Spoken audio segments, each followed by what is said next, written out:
ससुराल आकर थप्पड़ मारूंगी। पापा मैंने आपको कहा ना, इस बर्थडे पर मुझे आईफोन ही चाहिए। आपको पता भी है कॉलेज में मेरे सारे दोस्तों के पास आईफोन है। कितना लो फील होता है मुझे उनके सामने ये एंड्रॉयड फ़ोन यूज़ करने में। देखो बेटा, ऐसा है, तुम्हें आईफोन दिलाने की हैसियत नहीं है हमारी, और तुम कोई इकलौती बेटी तो हो नहीं। तुम्हारे अलावा 2 बच्चे और हैं हमारे। तुम्हें आईफोन दिलाऊंगा तो वो दोनों भी आईफोन लेने की जिद करेंगे।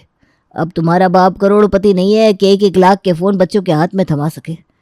अब जितनी मेरी आमदनी है उसके हिसाब से हर चीज़ करके दे रखी है तुम तीनों को। अच्छा खा रहे हो, पहन रहे हो, अच्छे स्कूल कॉलेज में पढ़ रहे हो। इससे ज़्यादा और क्या चाहिए तुम्हें? आप तो ऐसे एहसान जता रहे हो जैसे हमारे लिए प्राइवेट जेट खरीद रखे हो। ऑटो में धक्के खाकर कॉलेज जाना पड़ता है रोज। देखो बेटा, तुम्हारे बाप के पास जितना पैसा है ना, उसके हिसाब से बहुत अच्छी परवरिश दे रहा हूँ मैं तुम तीनों को। और अगर अपने यही शाही शौक पूरे करने हैं तो जब नौकरी लगेगी तो अपनी कमाई से पूरे कर लेना। पता नहीं कैसे कंगाल परिवार में पैदा हो गई मैं। कोई भी ढंग की चीज मांग लो तो पापा का यही ड्रामा रहता है। मैंने कौन सा गुच्ची का बैग मांग लिया था, दुनिया कहाँ से कहाँ पहुंच गई। लेकिन पापा में तो फैशन की समझ ही नहीं है।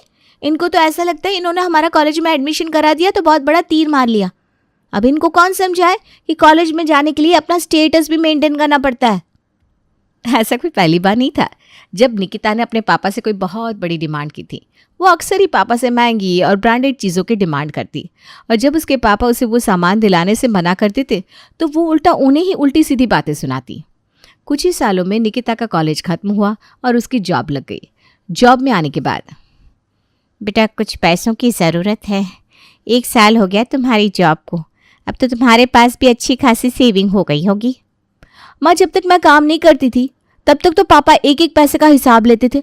अब मेरी जॉब लग गई है तो क्या मेरी सैलरी का भी हिसाब आप लोगों को देना पड़ेगा? मेरे पास कोई सेविंग नहीं है।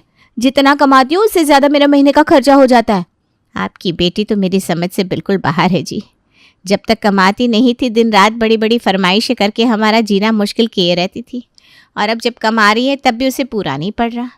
मैंने सोचा था बेटी की अच्छी खासी नौकरी लग गई है, ज़रूरत पड़ने पर कुछ तो मदद मिल ही जाएगी, लेकिन वो तो उल्टा मेरे सामने ही पैसों का रोना रोने लगी। अरे जाने दो भाग्यवान, हमारा फर्ज था बच्चों को पढ़ाना लिखाना। हमने इस काबिल बना दिया कि अपने खर्चे वो खुद उठा सके। अब अगर समय रहते अपनी चादर के हिसाब से पैर फैलाना नहीं सीखेंगे तो जीवन भर भुगतेंगे। माँ बाप सिर्फ समझा सकते हैं, किसी का भाग्य नहीं बदल सकते। तुम ज़्यादा चिंता मत करो। निकिता की आदतें शुरू से ही थोड़ी अजीब थी, लेकिन माता पिता का फर्ज होता है कि वो सही समय पर बच्चों के लिए एक जीवन साथी ढूंढकर अपनी जिम्मेदारियां पूरी करें। इसलिए जब निकिता 25 साल की हो गई तो उसके पापा उसके लिए लड़के तलाशने लगे। निकिता बेटा, ये मेरे मित्र का बेटा है, सरकारी नौकरी करता है, 50,000 सैलरी है महीने की। मुझे लड़का बहुत पसंद है, लोग भी सीधे साधे हैं। तुम भी एक बार देख समझ लो। पापा 50,000 से होता क्या है? आपको पता है कितनी महंगाई है? 50,000 में घर कैसे चलेगा? अरे मेरा खुद का महीने का 1 लाख का खर्चा है। मैं इन मिडिल क्लास लोगों की तरह अठन्नी चवन्नी बचाकर गुजारा नहीं कर सकती। मेरा एक लिविंग स्टैंडर्ड है, कम से कम मेरे स्टैंडर्ड के अकॉर्डिंग तो लड़का देखो आप। बेटी की बात सुनकर निकिता के पापा एक के बाद एक लड़कों के प्रोफाइल देखने लगते हैं, और काफ़ी ढूंढने के बाद उन्हें एक प्रफुल्ल नाम का लड़का मिलता है। निकिता बेटा, तुम्हारे लिए लड़का देखते देखते 3 साल बीत गए हैं।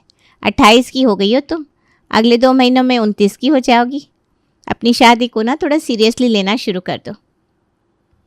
एक बार 30 साल क्रॉस कर लिया ना तुमने, फिर रिश्ते मिलना और मुश्किल हो जाएगा। ये देखो, हमारे पापा ने एक रिश्ता देखा है। लड़का हैदराबाद में रहता है और सॉफ्टवेयर कंपनी में जॉब करता है। तुम्हारी भी सॉफ्टवेयर कंपनी में ही जॉब है। शादी के बाद तुम भी वहीं पर अपने लिए जॉब ढूंढ लेना। महीने का 2.5 लाख रुपया कमाता है और अपने माता पिता का इकलौता बेटा है। नाना देवर कोई झंझट नहीं, सिर्फ लड़के के माता पिता हैं और वो भी गांव में रहते हैं। लड़का अकेला ही हैदराबाद में रहकर नौकरी कर रहा है। माँ की बात सुनकर निकिता प्रफुल्ल से मिलने के लिए तैयार हो जाती है। प्रफुल्ल अपने परिवार के साथ निकिता से मिलने आता है, जहाँ पर निकिता देखती है कि प्रफुल्ल का वज़न थोड़ा ज़्यादा है लड़के वालों के जाने के बाद। माँ, आपने सोच भी कैसे लिया कि मैं ऐसे मोटे आदमी के साथ शादी करूँगी? बेटा, अगर तुम हर लड़के में ऐसे ही कमियां निकालती रहोगी ना तो देखना तुम्हारी शादी नहीं होने वाली। ऐसे ही कंवारी बैठी रह जाओगी सारी ज़िंदगी भर। दुकान से सामान खरीदने नहीं गई हो, शादी के लिए लड़का देख रही हो। और शादी का मतलब ही समझौता होता है। कुछ बातों में समझौता करना ही पड़ता है। माँ की बात सुनकर निकिता काफ़ी सोचती है और फिर अंत में प्रफुल्ल से शादी के लिए मान जाती है। शादी के बाद प्रफुल्ल, मैं टैक्सी से ऑफिस नहीं जा पाऊंगी, मुझे अपने लिए कार खरीदनी है। अरे कार की क्या ज़रूरत है निकिता, कार तो ऑलरेडी मेरे पास है। तुम चिंता मत करो, मैं तुम्हें ऑफिस ड्रॉप कर दिया करूँगा। देखो प्रफुल्ल, मुझे किसी के ऊपर डिपेंडेंट रहना अच्छा नहीं लगता, और जब मुझे ड्राइविंग करनी आती है तो मैं क्यों तुम्हारे पर डिपेंड रहूं? मुझे मेरी पर्सनल कार दिला दो ना। निकिता के बार बार जिद करने पर प्रफुल्ल उसके लिए कार खरीदने के लिए तैयार हो जाता है। लेकिन प्रफुल्ल की होश तब उड़ जाते हैं जब उसे पता चलता है कि निकिता को कोई 8-10 लाख वाली कार नहीं बल्कि सीधा 25 लाख वाली गाड़ी चाहिए। निकिता, तुम्हें अपनी पर्सनल कार चाहिए, ठीक है, उसके लिए मैं तैयार हूँ, लेकिन अभी मेरा इतना बजट नहीं है कि मैं तुम्हें सीधा 26 लाख की गाड़ी दिला सकूं। 30 लाख रुपए का पैकेज है तुम्हारा, और पिछले 10 साल से नौकरी कर रहे हो। करोड़ों रुपए की सेविंग होगी तुम्हारे पास, और बीवी को एक कार नहीं दिला सकते। इस बात को मैं क्या समझूं प्रफुल्ल? अरे तुम जैसे ओवरवेट लड़की को मेरे जैसी इतनी स्मार्ट पढ़ी लिखी लड़की मिल गई, तुम्हें तो मुझे पलकों पर बिठा कर रखना चाहिए, और तुम हो कि मुझे मेरी छोटी छोटी ज़रूरत के लिए मना कर रहे हो। मैं नहीं जानता निकिता तुम कौन से टाटा अंबानी के यहाँ से आई हो, लेकिन 25 लाख की गाड़ी खरीदना मेरे लिए कोई छोटी बात नहीं है। बहुत सारी चीज़ों को देखना पड़ता है। प्रफुल्ल को तो यही लगा था कि उसके मना करने के बाद निकिता मान जाएगी और ये मुद्दा शांत हो जाएगा, पर नहीं, ये मुद्दा यहाँ शांत नहीं हुआ, बल्कि हर गुजरते दिन के साथ उन दोनों के बीच का कलिश बढ़ता ही जा रहा था। अभी हमारी शादी को सिर्फ 1 महीना हुआ है और 1 महीने में हम दोनों के बीच में इतनी सारी प्रॉब्लम्स आ गई है। ठीक है, अगर निकिता को यही कार चाहिए तो यही सही, दिला देता हूँ उसको गाड़ी। प्रफुल्ल निकिता को उसकी पसंद की गाड़ी दिलाने के लिए तैयार हो जाता है। प्रफुल्ल के मन में कहीं ना कहीं ये बात भी थी कि अगर वो निकिता को उसकी पसंद की गाड़ी दिला भी देगा तो क्योंकि निकिता कमाती है तो गाड़ी की ईएमआई भरने में वो उसकी हेल्प करेगी। लेकिन प्रफुल्ल नहीं जानता था कि आने वाले समय में अभी क्या क्या होना बाकी है। निकिता, मैंने शोरूम में बात कर ली है, अगले हफ्ते हम लोग तुम्हारी गाड़ी लेने के लिए चल रहे हैं। अब तो गुस्सा थूक दो। प्रफुल्ल की गाड़ी के लिए हाँ बोलते ही निकिता की वांछी खिल गई थी। मुझे तो लगा था तुम मुझे प्यार ही नहीं करते, इसीलिए तुम्हारे लिए बीवी से ज़्यादा पैसा इंपॉर्टेंट है। लेकिन तुमने प्रूव कर दिया प्रफुल्ल कि तुम्हारे लिए पैसा नहीं बल्कि मैं इंपॉर्टेंट हूँ। अच्छा एक बात बताओ, हनीमून पर कहाँ जा रहे हैं हम लोग? तुम तो इस झगड़े में भूल ही गए ना कि हमारी अभी नई नई शादी हुई है और अभी हमें हनीमून के लिए भी चलना है। गाड़ी के चक्कर में पूरा बजट बिगड़ गया है। अब हनीमून के लिए मना कर दूंगा तो इसका एक बार फिर से मुंह फूल जाएगा, और पता नहीं झगड़े को सॉल्व होने में और कितने महीने लगेंगे। देखता हूँ, क्रेडिट कार्ड से मैनेज कर लूँगा। ठीक है निकिता, हम लोग हनीमून के लिए गोवा चलते हैं, मैं टिकट्स बुक कर लेता हूँ। क्या कहा? गोवा? तुम्हें पता है गोवा हरिद्वार हो गया है अब इंडियन के लिए। हर दूसरा बंदा शादी के बाद हनीमून के लिए गोवा ही पहुंच जाता है, जैसे वहां समुद्र नहीं गंगा जी बह रही हैं जिसमें डुबकी लगाना सबके लिए बहुत इंपॉर्टेंट हो गया है। मुझे नहीं जाना गोवा, थाईलैंड चलते हैं। पिछले 1 महीने में प्रफुल्ल इतना तो समझ ही चुका था कि उसकी पत्नी निकिता एक जिद्दी और झगड़ालू औरत है। वो किसी भी तरह से अपनी जिद पूरी करवा कर ही मानेगी। इसलिए प्रफुल्ल थाईलैंड ट्रिप पर जाने के लिए तैयार हो जाता है। निकिता ने पिछले 1-1.5 महीने में ही महंगी गाड़ी, फॉरेन ट्रिप और ट्रिप पर जाने के लिए ब्रांडेड कपड़े खरीदकर पति प्रफुल्ल की जेब एकदम खाली कर दी थी। हनीमून अब खत्म हो गया था। प्रफुल्ल और निकिता वापस लौटकर हैदराबाद आ गए थे। प्रफुल्ल ने ऑफिस ज्वाइन कर लिया था और निकिता भी अपनी महंगी गाड़ी से ऑफिस जाने लगी थी। प्रफुल्ल, तुमने सिर्फ झाड़ू पोछा बर्तन के लिए मेड रखी है, घर के बाकी के काम कौन करेगा? देखो मैं पहले ही बता रही हूँ, मुझसे गांव की लड़कियों की तरह ना गधा मजदूरी करवाने के ख्वाब मत देखना। ऑफिस से आते आते ही कितनी थक जाती हूँ मैं, मुझे भी तो रेस्ट की ज़रूरत होती है। घर जाकर मैं किचन में नहीं घुस सकती। एक काम करो, एक कुक रख लो, और सफाई वाली से ही मैं डस्टिंग और बाकी के छोटे मोटे कामों के लिए बात कर लेती हूँ। अरे इतना कमाते हो तुम, 10-12 हज़ार देकर एक ढंग की मेड नहीं लगवा सकते? देखो निकिता, थोड़े बहुत काम तो मैं शादी से पहले भी करता था, अब भी तुम्हारी हेल्प कर दिया करूँगा। छोटे मोटे कामों के लिए क्या मेड लगानी, हम दोनों मिलकर कर लेंगे ना। तुम्हें बहुत शौक है ना काम करने का, तो करते रहो, मुझसे एक्सपेक्ट मत करना। मैं अपनी ज़िंदगी फालतू काम करने में ख़राब नहीं कर सकती। ऑफिस से आने के बाद थोड़ा बहुत टाइम बचता है, उसमें मैं अपने लिए टाइम निकालना चाहती हूँ। अरे ज़िंदगी पर आदमी काम ही करता रहेगा तो जिएगा कब? चलो ठीक है, मैं बात कर लेता हूँ, कोई कुक मिल जाए तो, जो ठीक ठाक खाना बनाना जानती हो बस। शादी के बाद कोई भी ऐसा दिन नहीं गया था जब छोटी छोटी बातों को लेकर प्रफुल्ल और निकिता के बीच में बहस ना हुई हो, क्योंकि प्रफुल्ल रिश्ता निभाना चाहता था। इसलिए निकिता की हर गलत और सही बात को वो इग्नोर करके वहीं ख़त्म कर देता था। लेकिन निकिता की हरकतें समय के साथ बढ़ती जा रही थी। अभी हैदराबाद आए कुछ ही महीने बीते थे कि निकिता ने अपनी प्रेगनेंसी की न्यूज़ सुना दी। अब प्रेग्नेंट पत्नी के लिए प्रफुल्ल के मन में थोड़ा और भी सॉफ्ट कॉर्नर आ गया था। प्रेगनेंसी के नाम पर निकिता प्रफुल्ल के ऊपर जमकर हुक्म चलाने लगी थी। प्रफुल्ल, प्रेगनेंसी में मुझे ऑफिस जाने में बहुत दिक्कत होती है। मैं सोच रही हूँ अभी ये जॉब छोड़ देती हूँ। एक बार बच्चा हो जाए उसके बाद किसी और कंपनी में जॉब देख लूँगी। वैसे भी काफ़ी टाइम से जॉब स्विच करने के बारे में सोच ही रही थी। देखो निकिता, अभी तुम्हारी गाड़ी की ईएमआई देनी है। अभी तो प्रेगनेंसी का शुरुआती समय है। घर के काम करने के लिए मेड तो रख ही ली है तुमने।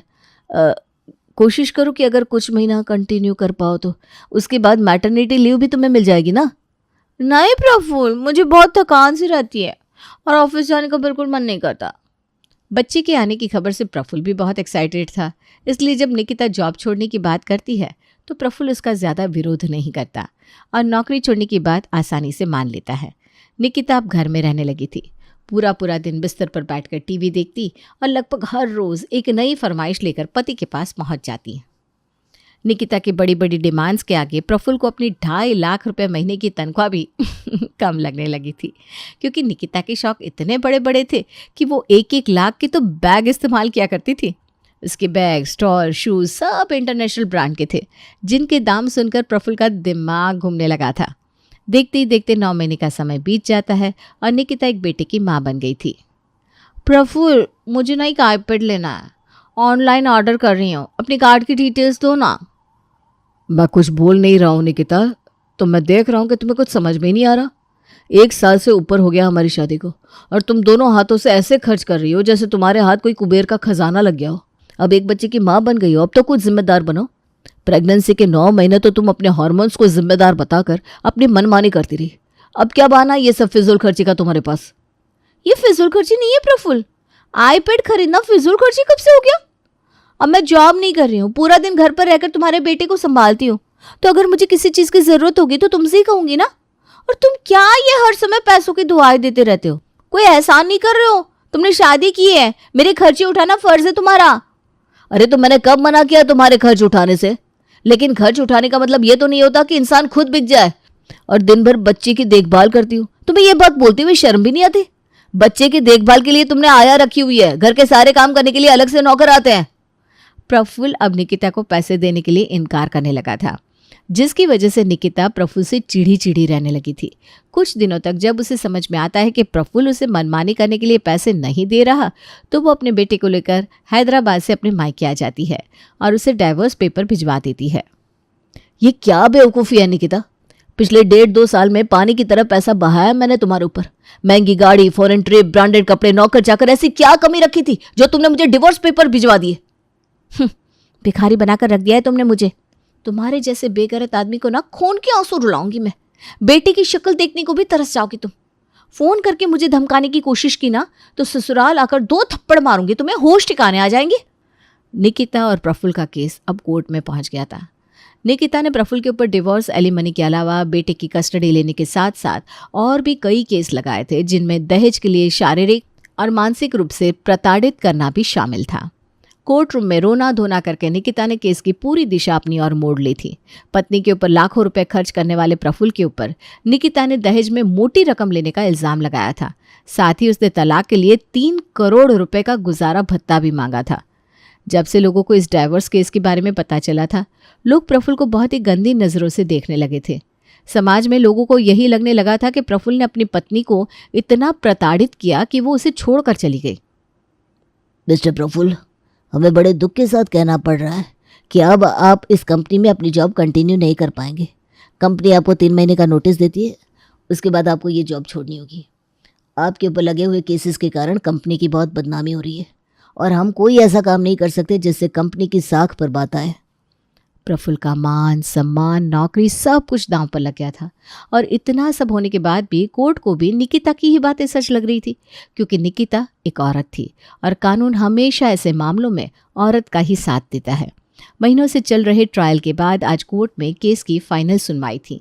जज अपना अंतिम फैसला सुनाने वाले थे कि तभी अदालत में प्रफुल्ल के घर पर काम करने वाली आया आती है। रुक जाइए जज साहब, अपना अंतिम फैसला सुनाने से पहले मैं आपके सामने कुछ सबूत रखना चाहती हूँ जिससे आपका जजमेंट बदल सकता है। चुपचाप 2 लाख रुपए दो, वरना तुम्हारे बेटे को लेकर हमेशा के लिए यहाँ से चली जाऊंगी। देखने के लिए भी तरस जाओगे तुम। ऐसे कानूनी पैंच में फंसाऊंगी ना कि तेरी 7 पुश्तें याद रखेगी कि किसके साथ पाला पड़ा था। अभी पिछले महीने ही मैंने तुम्हें 2 लाख की शॉपिंग कराई है। इतना पैसा नहीं है मेरे पास। तुम्हारे महंगे शौक पूरे करने के अलावा और भी जिम्मेदारियां हैं मुझ पर। मुझे उसके बारे में भी सोचना है। और ये बात बात पर तलाक की धमकी देना बंद करो। तुझे मेरी बातें धमकी लग रही है ना? तो देख, ऐसे ऐसे केस लगाऊंगी तेरे ऊपर के मरने के बाद भी उन इल्जामों से तुझे मुक्ति नहीं मिलेगी। मैं प्रफुल्ल भैया के यहाँ बच्चों की देखभाल करती थी। भाभी पूरा पूरा दिन मोबाइल पर किसी न किसी के साथ बिजी रहा करती थी। उनका बच्चे के ऊपर बिल्कुल ध्यान नहीं था। इसीलिए भैया ने हाल में कैमरा लगवाया था ताकि वो बच्चे और मुझे कैमरे की मदद से देख सके। भैया और भाभी के बीच में अक्सर इस तरह के झगड़े हुआ करते थे जिसमें भाभी भैया को तलाक देने की और कोर्ट केस में फंसाने की धमकी दिया करती थी। एक दिन उनके बीच में हॉल में झगड़ा हुआ जहाँ कैमरा लगा हुआ था और उनका पूरा झगड़ा कैमरे में रिकॉर्ड हो गया। वीडियो प्रूफ मिलने के बाद जज को इतना तो समझ में आ गया था कि निकिता जितनी भोली भाली दिखाई दे रही है उतनी है नहीं, और उसने अपने पति के ऊपर जितने भी आरोप लगाए हैं वो सारे बेबुनियाद है। सारी बातों को ध्यान में रखने के बाद फैमिली कोर्ट ये निर्णय देता है कि निकिता बच्चे का पालन पोषण करने में समर्थ नहीं है, इसलिए बच्चे की कस्टडी कोर्ट ने प्रफुल्ल को दे दी थी। दोनों के तलाक को मंजूरी मिल गई थी और इसके साथ ही कोर्ट ने निकिता की 3 करोड़ की भरण पोषण की अर्जी को भी ठुकरा दिया था। साथ ही महिला कानून का गलत उपयोग करने और पति को झूठे आरोप में फंसाने के लिए कोर्ट निकिता को जमकर झाड़ भी लगाती है, जिससे प्रफुल्ल की धूमिल हो चुकी छवि एक बार फिर से ठीक हो जाती है।